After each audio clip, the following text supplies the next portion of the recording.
Police say neighborhood gangs have become smarter to avoid getting caught. They're more discreet about their activity. Out of sight, but not out of mind. Their presence is still felt. Chris Robinson used to be a member of the Gangster Disciples. He joined at the age of 15. I was basically looking for something to fit in, somebody that I felt like loved me, cared about me. When he first became a GD, Chris says wearing the colors and being part of a crew amazed him.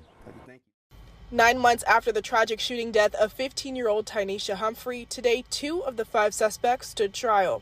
According to police, Humphrey was walking to a store near Gilpin Court the evening of September 12, 2022, when she was shot and killed.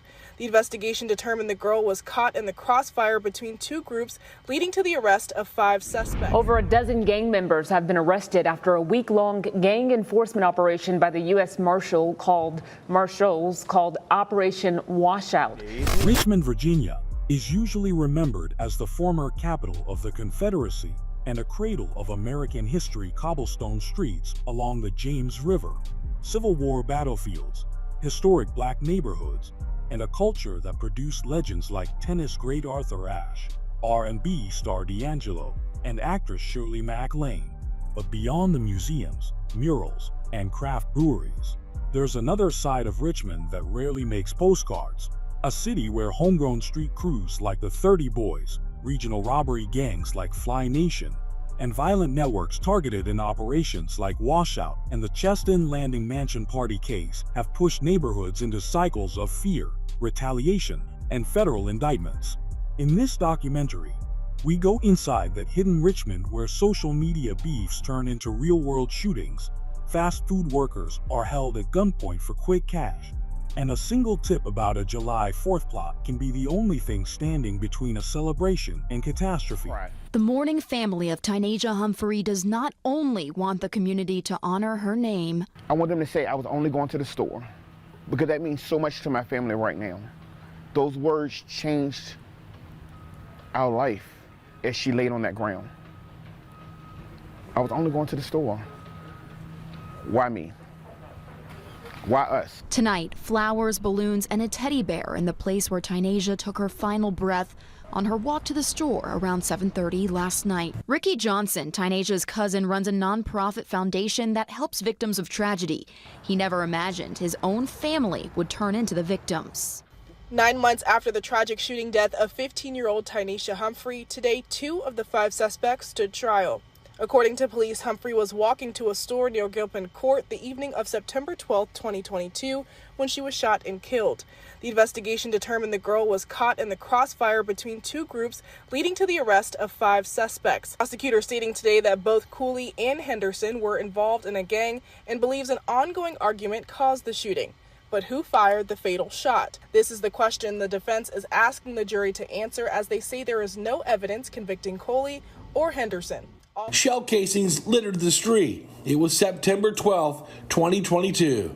Tynesha Humphrey was walking home from a store when she was shot and killed, an innocent teen caught in the crossfire of a drive-by shooting. Detectives identify and charge 5 members of a homegrown Henrico-based gang, the 30 Boy. Information gained from Humphrey's homicide case would lead detectives and officers from specialized gang units in both Henrico and Richmond to a door that will help them solve several more violent cases. On trial for 15-year-old Tynesha Humphrey are found guilty on all charges. That's right. Tynesha Humphrey's case starts on the evening of July 2, 2022, in Richmond's Jackson Ward neighborhood. She was a 15-year-old walking with family near First and Federal when gunfire erupted between people police say were part of a local street gang feud. Investigators later said she was not the intended target at all. She was hit by a round fired toward a rival. A classic caught in the crossfire situation that shook the city because it happened in a busy, historic part of Richmond. That one demise became the thread detectives pulled on. Richmond and Henrico investigators started comparing shell casings, social media posts, jail calls, and phone records, and gradually built out a picture of a homegrown crew they referred to as the 30 Boyz that they believed had been driving a lot of shootings around Jackson Ward and nearby areas. As they followed the evidence, Tynesha's death shifted from being just a tragic demise to the centerpiece of a wider gang case. Out of that work came a big multi-defendant prosecution. Police and prosecutors eventually charged 5 men directly in connection with Tainasha's demise, accusing them of piling into a car, hunting for rivals, and firing into Jackson Ward streets in a way that made someone's death almost inevitable. Local coverage says the core charges included second-degree deletion, conspiracy, use of a firearm in the commission of a felony, and gang participation enhancements, with the theory that even if only one person actually fired the fatal shot, everyone who helped plan, drive, or take part in the shooting run was legally responsible. In 2023, 2 of those men were tried first and a jury found them guilty on major counts tied to Tainasha's death. They now face very long prison sentences, effectively most or all of their adult lives behind bars. Some of the remaining defendants have reportedly taken plea deals to lesser charges in exchange for cooperation, while others were still awaiting trial or sentencing. Over a dozen gang members have been arrested after a week-long gang enforcement operation by the U.S. Marshals called Operation Washout. The U.S. Marshals teamed up with local, state, and federal law enforcement for the bust. Illegal drugs, guns, and other evidence were seized during the operation. Authorities say 12 wanted gang members from 7 gangs, along with 8 other fugitives, were arrested. Richmond police and federal authorities say a week-long sweep called Operation Washout was designed to go straight at some of the city's most violent and active gang members.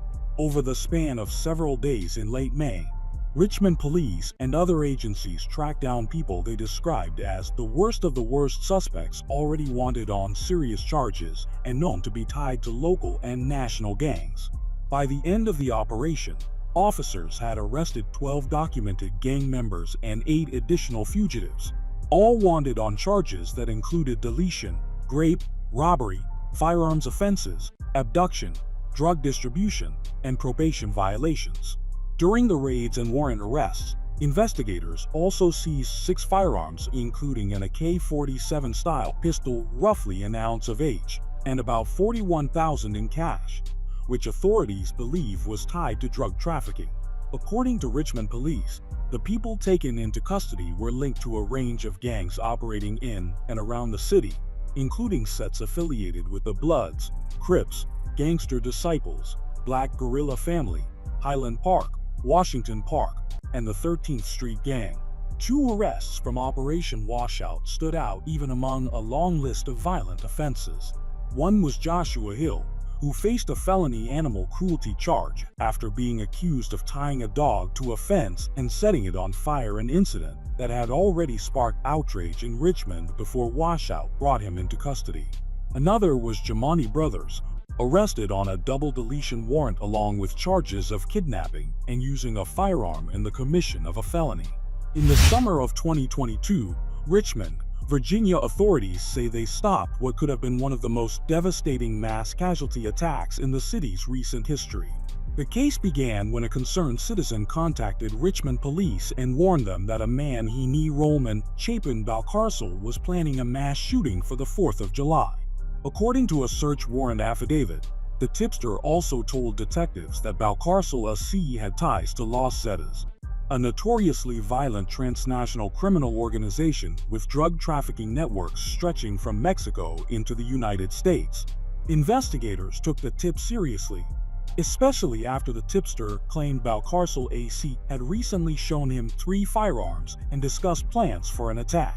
Police immediately launched an emergency investigation. A joint team from Richmond police went to the residence Balcarcel AC shared with Julio Alvarado Dubin. When officers entered the home after Alvarado Dubin allowed them inside, they saw high-capacity magazines and ammunition out in the open. A second man then appeared with multiple identification documents, including IDs from Colorado, Guatemala, and Mexico. Federal agents determined both men were in the United States illegally, and that Balcarcel AC had been deported twice before.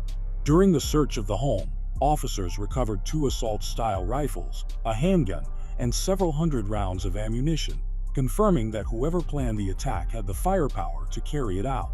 Richmond Police Chief Gerald Smith later said the tipster warned that the attack was intended for the Dogwood Del Am, Authorities in Central Virginia say a months-long robbery spree that terrorized fast food workers across multiple counties ended when detectives identified a loosely organized but highly active gang known as Fly Nation, based mainly in Henrico County.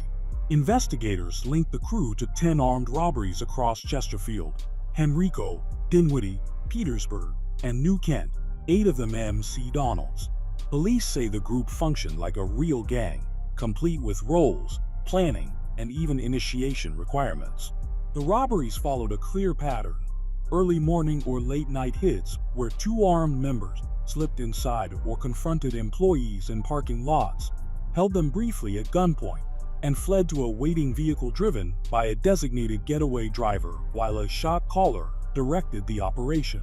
The investigation broke open after a MC Donald's robbery in Petersburg on September 20th and another in Dinwiddie days later. A coordinated traffic stop on Willis Road uncovered 4 suspects, 2 hiding in the trunk, one of whom admitted he joined the robbery as part of his initiation into Fly Nation. That lead helped detectives match earlier unsolved robberies across the region to the same crew. Detectives said the multi-county cooperation sharing surveillance video, license plate data, and interviews was crucial in taking down the traveling robbery crew. Many victims had guns pointed at them, though no one was physically injured. Court records show Jackson already had a lengthy criminal history, including prior firearms and larceny charges. Authorities noted that Fly Nation's operations showed how even small, loosely affiliated gangs can cause widespread havoc when they coordinate across jurisdictions. 7 from Tynasha Humphrey's tragic death in Jackson Ward and the multi-agency sweep of Operation Washout, to the fast food robbery spree linked to Fly Nation and the deadly Chesdin Landing mansion party that shook the suburbs, Richmond's recent gang cases tell a story that's bigger than individual arrests. They map out how violence, clout chasing, and criminal networks intersect across the city and surrounding counties. But they also show something else: tipsters willing to speak up, detectives quietly connecting shell casings and phone data, and regional task forces that are finally treating these crews like the organized operations they are. Richmond is still the same city that raised icons and shaped Black history.